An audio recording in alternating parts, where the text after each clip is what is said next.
Hello my dear students. बच्चों यहाँ पे आप देख सकते हो ये है 8th का पैट का पेपर 2026 मैथ्स। तो बच्चों आपको क्वेश्चन नंबर 1 और 2 तो ओरल का होता है, इसीलिए मैंने यहाँ पे रिटर्न टेस्ट ऐसे लिखा है क्योंकि यहाँ से रिटर्न टेस्ट आपकी स्टार्ट होती है। तो बच्चों जो भी बच्चे अभी 8th में है 15 अप्रैल 2026 मैथ्स का पेपर होने वाला है आपका पैट का। तो ये करने के बाद आपको दूसरा कुछ भी करने की ज़रूरत नहीं है, बस ये करके जाओ। ठीक है बच्चों, तो यहाँ पे देखो question number 3, solve the following example. यहाँ पे एक मार्क के क्वेश्चन है। तो यहाँ पे देखो बच्चों, राइट द नंबर, यहाँ पे एक नंबर दिया गया है, आपको उसको वर्ड्स में लिखना है। तो उसका आंसर भी मैंने यहाँ पे बताया है, देखो क्या है, 82 करोड़ 5,02,038। फिर बच्चों उसके बाद हम सेकेंड क्वेश्चन देखते हैं। तो सेकेंड क्वेश्चन में देखो क्या बोला गया है, राइट इन फिगर्स 13 करोड़ 2,80,956। तो यहाँ पे इसको हम इस तरीके से लिखेंगे। ठीक है, अभी चलो नेक्स्ट क्वेश्चन पे। क्वेश्चन सी, ये सारे एक मार्क्स के क्वेश्चन है बच्चों। इनको दोनों को देखो यहाँ पे ऐड करने के लिए बोला गया है। तो यहाँ पे दोनों की एडिशन करनी है। जब हम दोनों को ऐड करेंगे तो ये हमारा आंसर फाइनल निकलेगा।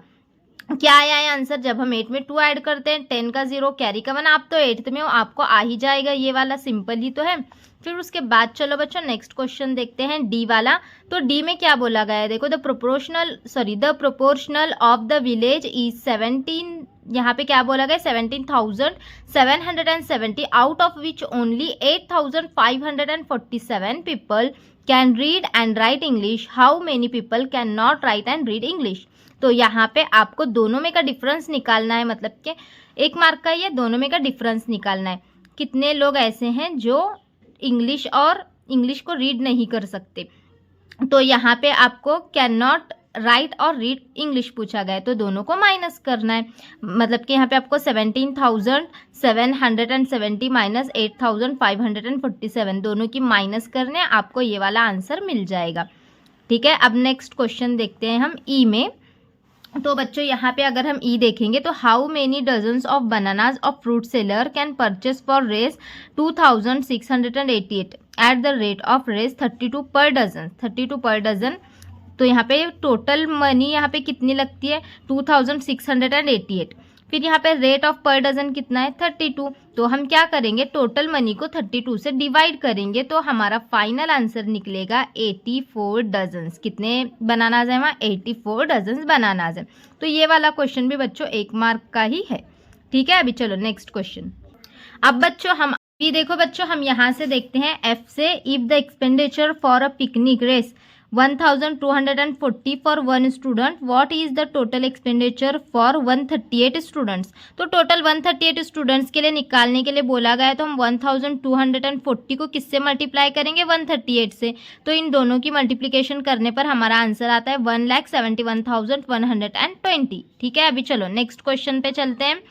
तो यहाँ पे देखो बच्चों, हमें ये दोनों को यहाँ पे माइनस और यहाँ पे माइनस दिया गया है, इसको सॉल्व करने के लिए बोला गया है। तो 28 को है वैसे हम लिखेंगे, माइनस माइनस क्या होगा प्लस, 92 का 92, जब हम दोनों को ऐड करेंगे तो आंसर आएगा 120। फिर उसके बाद देखो बच्चों, हमें इसको सॉल्व करना है, 3/14 माइनस 1/7। अब इसको सॉल्व कैसे करेंगे हम, तो सबसे पहले देखो बच्चों, ये दोनों एक ही नंबर से मल्टीप्लाई होने चाहिए। ऐसा नंबर है 7, क्योंकि 7 और 14 दोनों एक ही टेबल में आते हैं।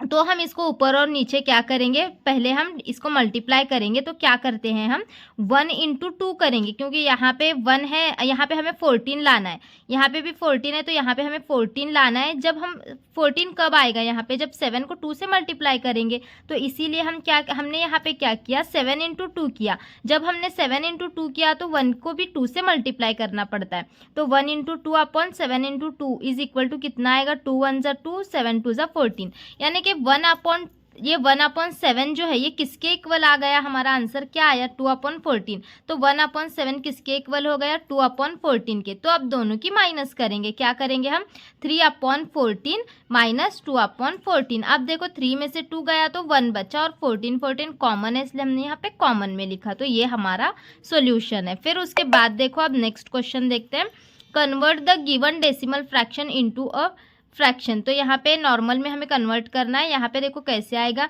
2 6 ज़ा 12, 2 5 ज़ा 10। तो यहाँ पे 6/5 आंसर आया इसका। अब उसके बाद देखो बच्चों, यहाँ पे क्वेश्चन नंबर 4 में बोला गया है सॉल्व द फॉलोइंग क्वेश्चन। तो यहाँ पे बोला गया है साहिल की जो प्रेजेंट एज है वो टॉइज है सारा के एज के। तो यहाँ पे if the sum of their is 84, दोनों की सम कितनी है 84 है। तो साहिल की प्रेजेंट एज हमें निकालने के लिए बोला गया है। तो यहाँ पे हम क्या करेंगे, साहिल की जो प्रेजेंट एज हमें पता नहीं है इसीलिए हम उसको x मानेंगे, और सारा की जो प्रेजेंट एज है उसको हम x/2 कंसिडर करेंगे। फिर चलो अभी नेक्स्ट पेज पे बताती हूँ। तो अब देखो बच्चों, यहाँ पे साराज एज को हमने क्या कंसिडर किया, यहाँ पे 2x। तो फिर उसके बाद हम सम करेंगे दोनों की। ये साहिल की एज है x और सारा की एज हमने x/2, और एक क्या कंसिडर किया है यहाँ पे +2x is equal to condition question में बोली गई है 84। तो यहाँ पे अब हम क्या करेंगे, 7x/2 इज इक्वल टू 84। बच्चों यहाँ पे हम इसको अगर पूरा सॉल्व करेंगे तो हमारा फाइनल आंसर निकलता है 24। तो आप अपने मेथड से इसको सॉल्व करो। फिर उसके बाद देखो यहाँ पे नेक्स्ट जो है वो question, the total cost of the notebook and pen is 60 if the notebook cost ₹50 more than the pen, find the cost of the notebook. तो नोटबुक की कॉस्ट यहाँ पे फाइंड करनी है। तो देखो बच्चों यहाँ पे नोटबुक जो है वो क्या, हमने यहाँ पे पेन की कॉस्ट को कंसिडर किया है x और नोटबुक की कॉस्ट को कंसिडर किया है x + 50। तो हम यहाँ पे दोनों को ऐड करेंगे, x + 50 is equal to condition कितनी दी गई है यहाँ पे, टोटल जो है वो कितनी है 60 है, तो वो लिखेंगे हम। फिर x कितना होगा 2x, 50 का 50 है वैसे रखेंगे, 60 का 60 है वैसे रखेंगे। फिर हम क्या करेंगे, 60 - 50 करेंगे। 2x इज इक्वल टू 60 में से 50 गया तो कितने बचे, 10 बचे।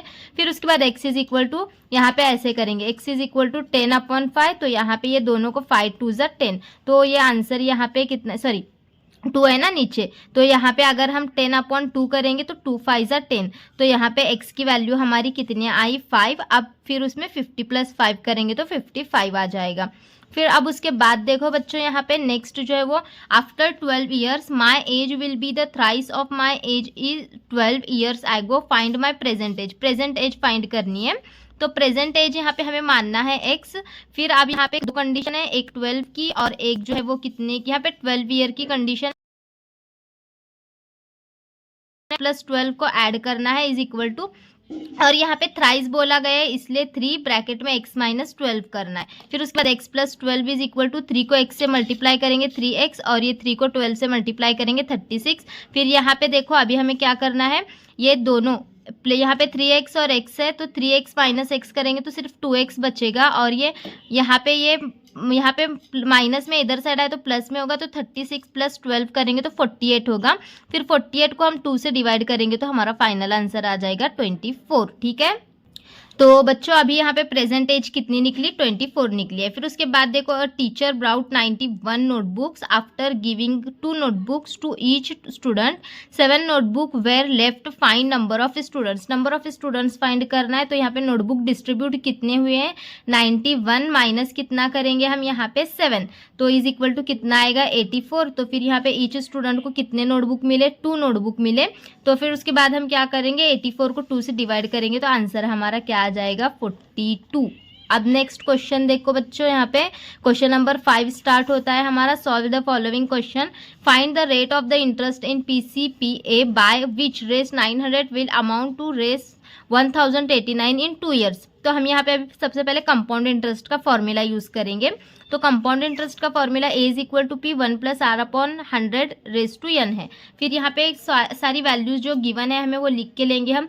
P की वैल्यू 900 है, A की वैल्यू 1089 है, फिर n की वैल्यू 2 है। फिर हम वैल्यू को पुट करेंगे। देखो P के जगह पे हम ये वैल्यू पुट करेंगे, सॉरी A के जगह पे हम ये वैल्यू पुट करेंगे, P के जगह पे हम ये वैल्यू को पुट करेंगे, 1 का 1, R का तो पता नहीं है वैसे रखेंगे, 100 का 100, n के जगह पे हम यहाँ पे 2 पुट करेंगे। फिर अब देखो बच्चों, यहाँ पे इसको एज इट इज रखना है, ये नीचे आ जाएगा, दिख रहा है ना यहाँ पे, देखो इसको हम एज इट इज है वहीं पे रखेंगे, ये नीचे आ जाएगा। फिर ये बचा हुआ है यहाँ पे हम लिखेंगे। अब देखो जब हम इसको सॉल्व करते हैं ना बच्चों इसको, तो हमारा आंसर 1.21 निकलता है। सिर्फ क्या निकलता है 1.21, और ये एज इट इज रहता है।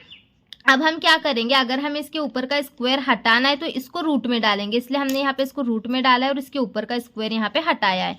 फिर अब हम उसके बाद नेक्स्ट क्या करेंगे, इसका अगर इसका स्क्वायर रूट देखेंगे तो हम यहाँ पे निकलता है 1.1 इज इक्वल टू 1 प्लस यहाँ पे R/100, फिर उसके बाद देखो यहाँ पे r/100 is equal to final answer हमारा निकलेगा। इसको सॉल्व करने के बाद 0 माइनस करेंगे ना, 1.1 में से 1 माइनस किया तो हमारा यहाँ पे 0.1 निकलेगा। फिर अभी इसको सॉल्व करना है आगे।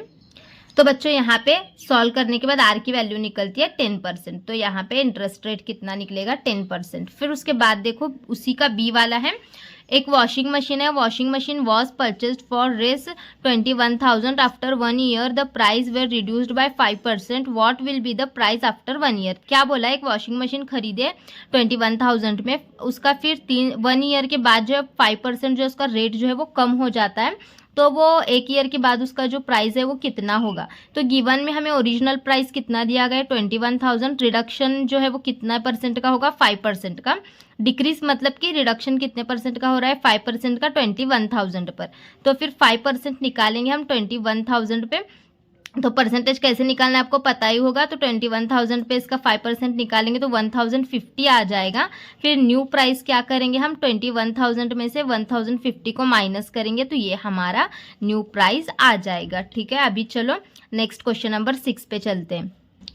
अब बच्चों हम यहाँ पे देखो क्वेश्चन नंबर 5 कंप्लीट हो गया, क्वेश्चन नंबर 6 पे आ गए हैं हम। क्वेश्चन नंबर 6 में आपको यहाँ पे सॉल्व द फॉलोइंग एग्जांपल बोला गया है। तो यहाँ पे देखो, यहाँ पे एक फिगर दी गई है आपको, यहाँ पे in the figure given alongside some measurement are given, find area of ABCD। यहाँ पे आपको एरिया फाइंड करना है स्क्वायर का, ABCD स्क्वायर का, यहाँ सॉरी क्वाड्रिलैटरल का एरिया आपको यहाँ पे फाइंड करना है।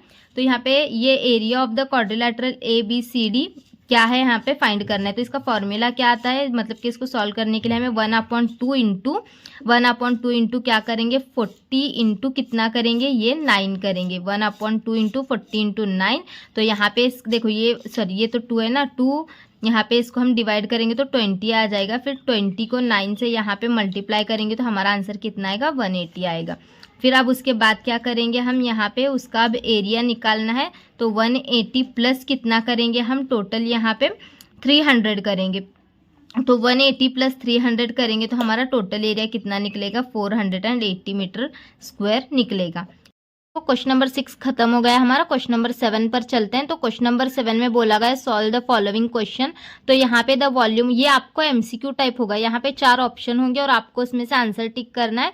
मैंने यहाँ पे आपको आंसर मतलब कि आपको सॉल्व करके ही यहाँ पे बताया है। तो देखो यहाँ पे the volume of the cuboid is 275 cubic centimetre, area its base is 25 square centimetre, what will be the height of cuboid. Cuboid की हाइट निकालने के लिए बोला गया है। तो आपको ये volume is equal to base of area into height का फॉर्मूला लेना है।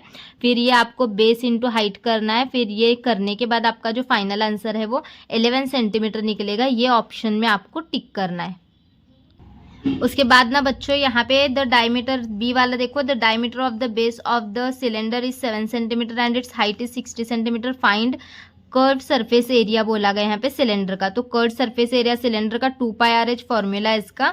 तो यहाँ पे जो जो वैल्यूज दी गई, diameter 7 centimetre, radius 3.5 centimetre, height 60 centimetre, तो ये वैल्यू को हम यहाँ पे पुट करेंगे 2 इंटू 22/7 इंटू 3.5 इंटू 60, ये वैल्यूज को हमने पुट किया। इसको अगर हम सॉल्व करेंगे तो ये हमारा फाइनल आंसर निकलेगा। आपको यही ऑप्शन में लिखना है। ठीक है, तो चलो अभी हमारा ये क्वेश्चन नंबर 7 भी खत्म हो गया। आप क्वेश्चन नंबर 8 की तरफ चलते हैं। तो बच्चों यहाँ पे आपको क्वेश्चन नंबर 8 में बोला गया है सॉल्व द फॉलोइंग एग्जाम्पल। तो यहाँ पे सॉल्व द फॉलोइंग एग्जाम्पल में यहाँ पे ये वाला क्वेश्चन आपको दिया गया है, observe the figure and state by which test of congruence. तो यहाँ पे आपको टेस्ट निकालने हैं। 4 ऑप्शन आपको यहाँ पे दिए जाएंगे, उसमें से जो करेक्ट होगा वो यहाँ पे भरना है। आपको ऐसे खाली जगह यहाँ पे दी जाएगी, उसमें भरना है। मैंने यहाँ पे डायरेक्ट आपको आंसर बताया, इसका 4th ये वाला आंसर आएगा। ये 4th वाला आपको यहाँ पे लिखना है। ठीक है, अब उसके बाद देखो बच्चों यहाँ पे बी में out of the following which is not a test of congruence दिया गया है। यहाँ पे 4 ऑप्शन होंगे, उसमें से आपको करेक्ट आंसर ये वाला ए टेस्ट वाला आपको करना है। फिर उसके बाद सी में आपको यहाँ पे पूछा जाएगा इस तरीके से, write the congruent elements of the 2 triangles from the figure given alongside the state by which test the triangle are congruent. तो यहाँ पे ये ट्राइंगल आपको दिया जाएगा, सिर्फ आपको यहाँ पे ये टेस्ट मतलब के निकालना है। यहाँ पे ये सब लिख के ही आपको निकालना है, ये सॉल्व करने के लिए आपको बोला गया है। तो ये 3 मार्क्स के लिए है बच्चों ये वाला क्वेश्चन, 3 मार्क्स के लिए ये पूरा आपको उसमें सॉल्व करना पड़ेगा। ठीक है, टेस्ट का नाम वगैरह सब कुछ यहाँ पे लिखना है। तो ये वाला इतना सॉल्व करना है। ठीक है, क्वेश्चन नंबर 8 हमारा यहाँ पे कंप्लीट हो गया। अब क्वेश्चन नंबर 9 की तरफ चलते हैं। तो बच्चों यहाँ पे क्वेश्चन नंबर 9 देखो, यहाँ पे सॉल्व द फॉलोइंग एग्जाम्पल। तो यहाँ पे देखो द एवरेज एज ऑफ अंश, आर्यन एंड आदि। तो यहाँ पे 24 ईयर दी गई है। और यहाँ पे उसके बाद देखो द ओवी age added the average becomes 25 years, hence find the age of ओवी। ओवी की एज हमें यहाँ पे फाइंड करनी है। तो इसके अंदर देखो आपको यहाँ पे ये फॉर्मूला लेना पड़ेगा, new age minus old age is equal to total increase. फिर यहाँ पे new age is equal to क्या करेंगे हम, 24 प्लस नंबर ऑफ पर्सन्स करेंगे। तो फिर उसके बाद यहाँ पे अब अज्यूमिंग नंबर ऑफ पर्सन्स यहाँ पे कितने हैं क्वेश्चन में, यहाँ पे 25 हम ऐसे अज्यूम कर रहे हैं। यहाँ पे क्वेश्चन में तो कुछ नहीं बोला गया, हम अज्यूम करेंगे 25 पे चलते हैं। वो आप बाकी का वहाँ पे मैंने बताया उतना, फिर आप ट्रिक से वहाँ पे सॉल्व कर सकते हो। फिर उसके बाद देखो यहाँ पे बी में the number of books read by 40 students, ऐसे यहाँ पे क्वेश्चन दिया गया है, आप रीड करके लो। फिर उसके बाद देखो यहाँ पे ये बॉक्स आपको कंप्लीट करने के लिए बोला गया है। तो इस तरीके से 1 2 3 4 5 यहाँ पे दिया गया है। तो यहाँ पे आपको ये सबके एडिशन 40 दी गई, ये सबको ऐड करके यहाँ पे लिखना है, 120 आएगा। और ये सब यहाँ पे एक बॉक्स नहीं दिया गया, तो क्या करेंगे, ये सबको ऐड करके 40 में से माइनस करने के बाद 16 बचता है। तो मतलब कि ये सबको ऐड करेंगे और 40 में से उसको माइनस करेंगे तो 16 बचता है, तो यहाँ पे 16 लिखेंगे। फिर उसके बाद देखो यहाँ पे ये फॉर्मूला दिया गया है, तो 120/4 करना है। फिर 120/4 करेंगे तो यहाँ पे आंसर जो है वो कितना निकलता है, देखो यहाँ पे जो फाइनल आंसर निकलेगा वो 30 निकलेगा। यहाँ पे मीन यहाँ पे क्योंकि 4 3 क्या आएगा 12, फिर 0 बचा, तो यहाँ हम लिखेंगे इसको। अब उसके बाद देखो बच्चों यहाँ पे सॉल्व द फॉलोइंग एग्जाम्पल, ये बच्चे ने थोड़ा ये किया, तो यहाँ पे ये solve the following example, right the degree of, क्योंकि मैंने पहले का थोड़ा लिखा था, वो क्वेश्चंस लिखे थे मैंने, मेरे पास थोड़ा टाइम नहीं था इसलिए मैंने बच्चे को बोला था लिखने के लिए। फिर उसके बाद देखो यहाँ पे मतलब कि मेरे छोटे भाई को बोला था तो उसने लिखा है। फिर उसके बाद यहाँ पे right the degree of the given polynomial, यहाँ पे पॉलिनोमियल की डिग्री फाइंड करनी है आपको। तो यहाँ पे पॉलिनोमियल की डिग्री फाइंड करने के लिए देखो यहाँ पे सबसे हाईएस्ट पावर आपको देखना पड़ता है। तो सबसे इसमें हाईएस्ट पावर आपको यहाँ पे 4 दिख रही है, तो इसकी हाईएस्ट यहाँ पे डिग्री कितनी होगी, 4 होगी। ये डिग्री कितनी आएगी, 4। अब उसके बाद देखो बच्चों यहाँ पे divide and write the question and remainder, तो यहाँ पे आपको ये दिया गया है और क्वेश्चन और रिमाइंडर फाइंड करना है। तो इसको सॉल्व करने के बाद क्वेश्चन जो है वो 5m का क्यूब माइनस 3m बचता है और रिमाइंडर जो है वो 0 आता है। अब उसके बाद बच्चों यहाँ पे देखो ये C वाला, ये आपको डिवाइड करने के लिए बोला गया है, तो आपको इस टाइप से यहाँ पे डिवाइड करना है। तो डिवाइड करने के बाद क्वेश्चन जो है वो ये वाला आता है, y² माइनस 6y प्लस 36, और रिमाइंडर जो है वो क्या आता है, 0 ही आता है। फिर उसके बाद देखो बच्चों यहाँ पे हमारा अभी लास्ट क्वेश्चन है, क्वेश्चन नंबर 11। तो यहाँ पे देखो सॉल्व द फॉलोइंग क्वेश्चन बोला गया है, C is the centre of circle with radius 10 centimetre, the length of the chord is 12 centimetre, find the distance of chord from the centre. तो यहाँ पे पहले इन्फॉर्मेशन लिखेंगे क्या क्या दी गई है, r is equal to 10, c is equal to 12 using Pythagorean. तो यहाँ पे 10 स्क्वायर माइनस कितना करेंगे हम, यहाँ पे 6 का स्क्वायर, तो यहाँ पे 10 का स्क्वायर कितना आएगा 100, और 6 का स्क्वायर कितना आएगा 36। तो यहाँ पे 100 में से 36 गया तो कितना बचा बच्चों, √64। 64 किसका स्क्वायर है, 8 का, तो यहाँ पे 8 सेंटीमीटर। आप और दूसरे भी यहाँ पे अपनी मेथड से आप सॉल्व करो, यहाँ पे मैंने शॉर्ट में दिखाया, आप अपनी मेथड से सॉल्व कर सकते हो। ठीक है बच्चों, तो ये पेपर सारा मैंने हम यहाँ पे मतलब कि हमने इसका सब सॉल्यूशन वगैरह डिस्कस किया है। तो ये क्वेश्चंस सारे हमने डिस्कस किए हैं, तो अच्छे से इसको करके जाओ। आपका जो 15 अप्रैल को पेपर होगा आपको आउट ऑफ आउट मार्क्स मिलेंगे। ठीक है बच्चों, तो नेक्स्ट पेपर कौन सा चाहे कमेंट करके ज़रूर बताना। आप मिलते हैं बाद में बच्चों, बाय बाय।